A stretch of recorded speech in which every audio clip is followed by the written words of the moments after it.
Alors, l'exercice 4. Pour ceux qui l'auraient pas reconnu, c'est en fait la ROC ici, hein, la restriction organisée de connaissances. C'est un théorème du cours qu'on vous détaille, en fait, qu'on vous coupe un petit peu en morceaux pour arriver à le redémontrer. Donc, démontrer ici que la limite de la fonction exponentielle en plus l'infini, c'est plus l'infini.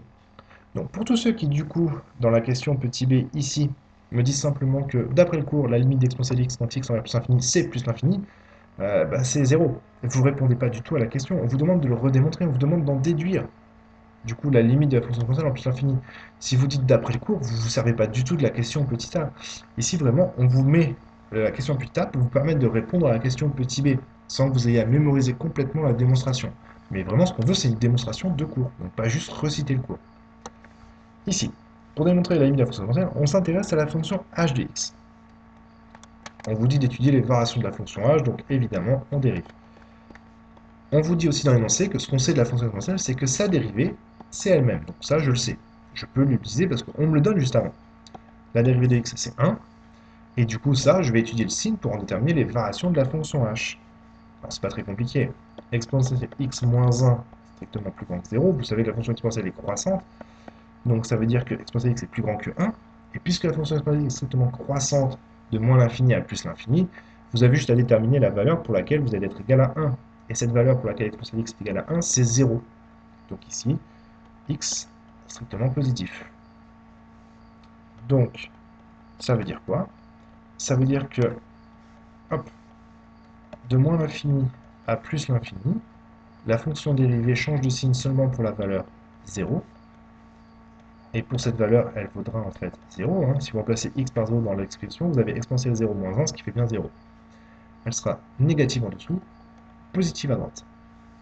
Alors pourquoi à droite le plus? Parce que ici, ce que j'ai cherché, c'était exponentielle x moins 1 positif, et j'ai trouvé que c'était x positif. Donc quand je suis à droite de 0, c'est positif. Et évidemment, tout le reste, ce sera des moins. Sinon, je les aurais trouvés ici. Hein. Donc ici, de l'autre côté, c'est forcément un moins. Du coup, j'en déduis les variations de la fonction h. Un moins, ça veut dire que la fonction est décroissante. Un plus, la fonction est croissante.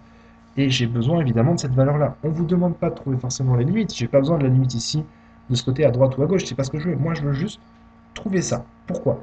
Parce que dans l'énoncé, j'étudie les variations de la fonction h. Je viens de le faire. Décroissant, croissant. Puis, je dois déterminer le signe. Pour trouver le signe, en général, c'est bien de trouver le minimum. Si le minimum il est plus grand que 0, c'est terminé. Votre truc est tout le temps positif. Et c'est exactement ce qui se passe. h de 0, c'est exponentielle 0 moins 0, c'est-à-dire 1. Parce que l'exponentielle 0, ça fait 1. Donc votre fonction h, elle descend jusqu'à 1, puis après elle remonte. Elle ne descend jamais en dessous de 1, donc elle ne descend jamais en dessous de 0.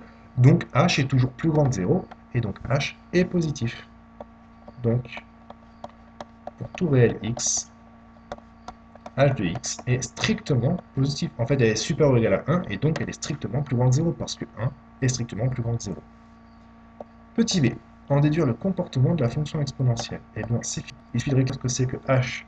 La fonction h, c'est exponentielle x moins x, qui est donc strictement positif. On vient de le démontrer grâce au petit a. Donc ça, c'est d'après le petit a. Je passe le x de l'autre côté, et vous arrivez ici. Et puis là, il suffit simplement de dire que la limite de x quand x tend vers plus l'infini, bah, évidemment, c'est plus l'infini. Donc, par comparaison, puisque l'exponentielle est plus grand qu'un truc qui va vers plus l'infini, elle n'a pas le choix. L'exponentielle va aussi vers plus l'infini. Par comparaison, la limite d'exponentielle x quand x tend vers plus l'infini, c'est plus l'infini.